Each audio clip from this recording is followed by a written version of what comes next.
Somewhere out in the infinite cosmic darkness, something was waiting. His form immense, his armor stained with the blood of countless gods. His angle was sharp and severe. The darkness inside his heart was unquantifiable in his almost magnificent cruelty. He was the primal sadist, the howl of pain in the night, the killer of hopes and dreams, the Crimson Khan whose very mention could make angels tremble, the Scarlet King. It'd been a long time since he'd uprooted the world tree, a long time since he led a conquest with his daughters and their nightmarish armies, a long time since his quest to dominate everything had run against an unexpected obstacle, the Gate Guardian, that grand warrior of pure fire, whose movements cleaved the air as his blade of light cleaved apart even the atoms of his enemies. All those millions of years ago, the Gate Guardian had halved the bloody despot's army of demons. He'd foiled the monster's plan to enter through the gates of paradise, devour the puny god of the humans, and increase his might for further conquest. But while the Scarlet King may have been repelled in that battle, he did not give up, not for a second. Even a tactical retreat is just another chance to perfect a plan, to grow your power. And through strange eons in the blackness of the void, the Scarlet King had done just that. He had concentrated the darkness and malevolent sorcery that coursed through his ancient veins, and with this new strength, he would try again. And we're sad to say, he would succeed. This time he brought no armies. The Lord of all desolation appeared above the scorching sands of the Middle East, not even making an attempt to hide himself. He would face the Gate Guardian head-on this time, and prove the raw extent of his might in single combat. When the Gate Guardian became aware of the demonic monarch's presence, he sent out a psychic blast, as is custom. The word "leave" was imprinted inside the deep recesses of the king's brain.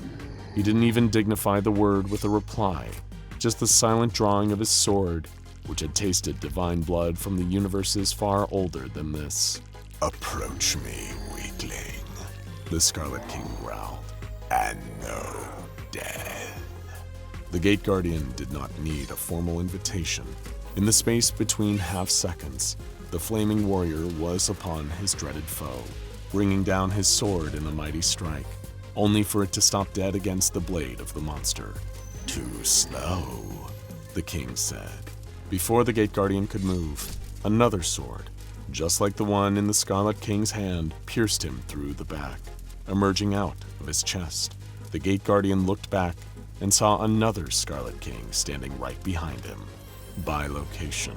Of course, there was never any hope that this creature would play fair. The first Scarlet King enclosed the fingers of his gauntlet around the Guardian's neck, exerting a grip stronger than the force of gravity holding a solar system's planets in orbit. He threw the exalted Guardian to the ground as one might discard any other piece of trash. The two Scarlet Kings took upon their swords one more and impaled the Guardian through the ground, one through its heart and another through its head. As the Gate Guardian faded away into nothingness on the ground, the two Scarlet Kings became one yet again. Here he was, before the floating gates of paradise, undefended. What terrible chaos he could wreak on the other side of that divide. How he could annihilate the last of the free gods in this corner of the hyperverse and reign just that little bit more supreme. One step closer to plunging the very concept of being and matter itself into the realms of yawning, infinite nowhere. With a deep bellowing laugh of pure malevolence, the Scarlet King passed through, ready to face the armies of this human god with his very own might. But strangely, on the other side, no armies were waiting. In fact, there was just a bright, serene garden waiting. Blue skies and vivid emerald grass, natural streams, the chirping of birds, flowers in bloom. The Scarlet King found it absolutely disgusting. And then there was a man dressed in a white linen shirt and pants, with white hair and a beard to match. He had his legs propped up on the edge of the table he was sitting at, where a large jug of iced tea was sitting.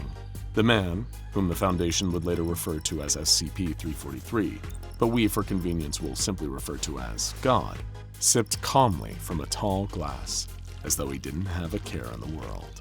There was another empty seat sitting across from him. Ah, Kenneth Hugo.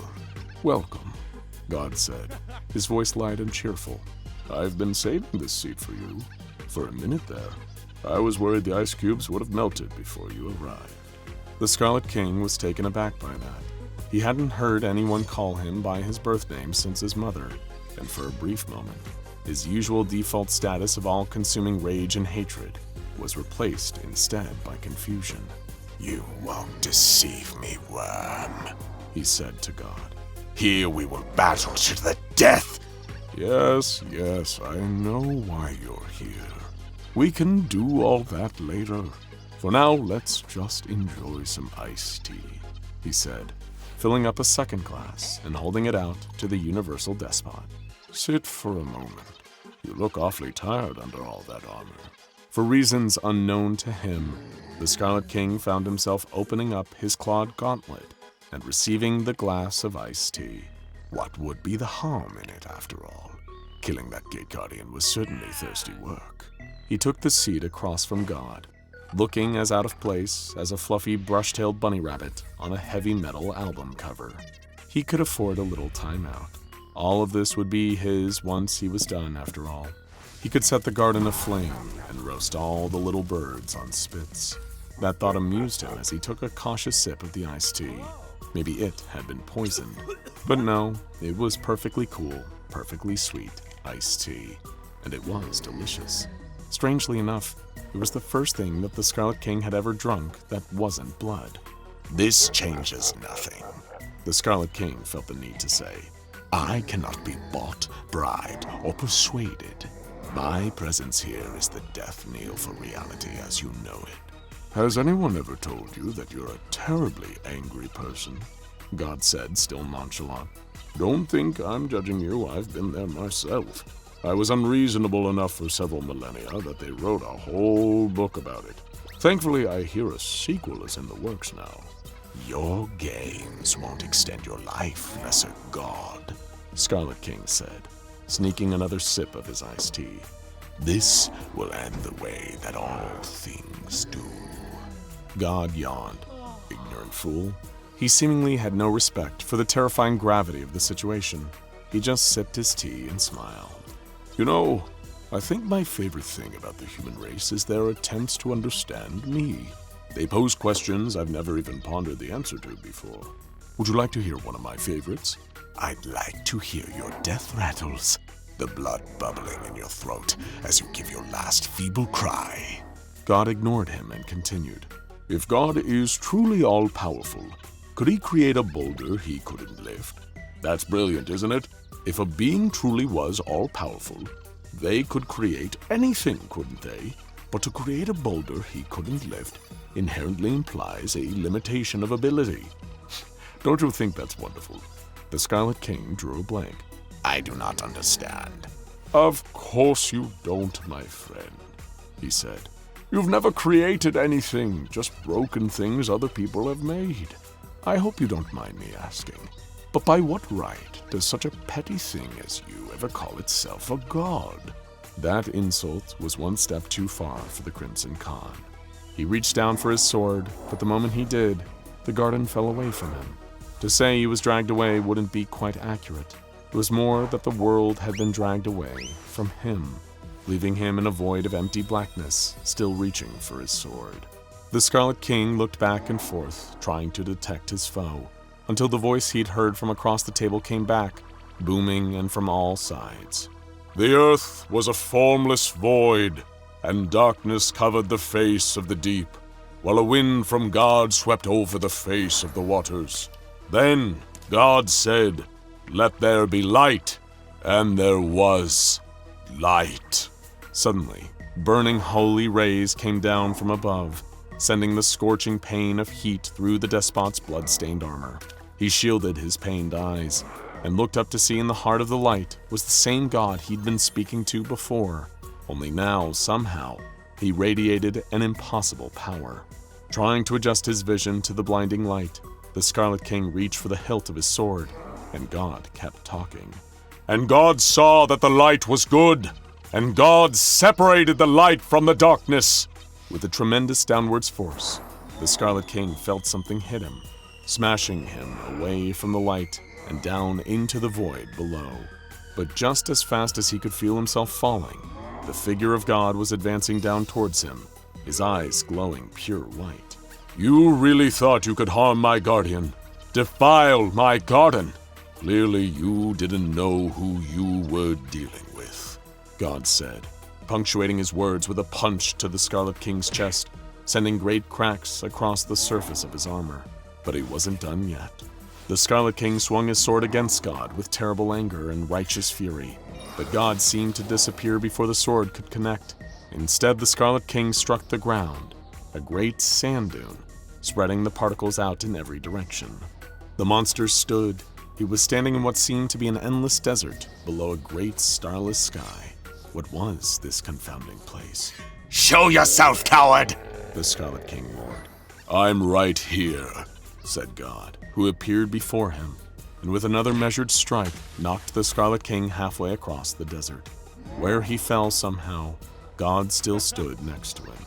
"I've said before that I'll show love and compassion to all my children," God said, "but you're not one of mine, are you?" With a single, almost dismissive stomp, God hammered the Scarlet King deep into the sand. But moments later, with a fury burning so hot the sand turned to glass around them, the universe-conquering monster was back on equal footing with his holy foe. "You think you can defy me?" he said. "I am the Scarlet King." God just chuckled. "What is a king to a god?" The empty sky soon swelled with obscene clouds, dark and ominous, with veins of electricity crackling between them. On God's silent command, a volley of lightning, the likes of which had never been seen on Earth, rained down on the Scarlet King. The monster raised his terrible sword and was able to block the worst of it as he charged forwards at God, howling with rage. With one terrible swing of his sword, all of the stored electricity blasted out in a furious strike. But God somehow stepped aside, simply avoiding the blow. At that same moment, a great mountain rose out of the ground, smashing the Scarlet King and carrying him upwards through the air towards the heavens. But the ruler of all evil would not be defeated. He swung his sword, cleaving the entire mountain in half beneath him and sending rocks cascading down as great deadly boulders. He jumped between them, his eyes doing all they could to seek out his enemy and then deliver a death blow. But just as soon as he felt he might be sensing something, the winds changed, swirling around him, enveloping him, carrying sound and smell all around him in a manner that was nothing less than disorienting. The last thing he was expecting was for God to appear right next to him and lay a holy smackdown against the side of the monster's head with the back of his hand. It sent him rocketing down toward the ground, where a huge volcano split out of the earth, belching magma and burning smog. The king's body shattered through the side of the mountain and soon found himself surrounded by the magma. God was already waiting for him, grabbing the Scarlet King by his horns and swinging him around. But the villain still had some tricks up his bloody sleeves. With another burst of energy within the volcano, the Scarlet King split into several different versions of himself, all zeroing in on the deity he was determined to destroy. But God still had so much fight left in him, even with them both battling within the sluicing river of molten magma. As the Scarlet King approached, God manifested a tidal wave of water flowing in, turning the lava around them into stone and trapping them in place. "It seemed like a little timeout was in order," God said. "Now, let's pull you together." God brought his hands together, and every version of the Scarlet King folded back in on themselves, as though God was straightening a pack of cards. Soon, only he and a single Scarlet King remained, who had been weakened by the ferocity and unpredictability of the battle.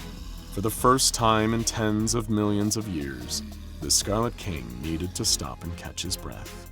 "I know your heart, what little there is of it," God said. "All this because you craved non-existence. Well, allow me to grant you your wish." God raised his hand, ready to deliver a mighty killing blow that would at last wipe the scourge of the Scarlet King out of existence. But in the pivotal moment, the monster broke free of his power and sent itself hurtling upwards, deep beyond the void, deep beyond the garden, deep beyond the earth, deep beyond space, out into the farthest reaches of the cosmos. Feeling, for one of the only times in its very long existence, the Scarlet King felt genuine fear. Someday he would return again, determined as he was to prove that nothing was unconquerable in the face of his might. But that day would not be today. Now go check out Children of SCP-001, the Scarlet King. Is SCP-999 really his son? And Insane SCP-001 Fight, Gate Guardian vs. Scarlet King, for more.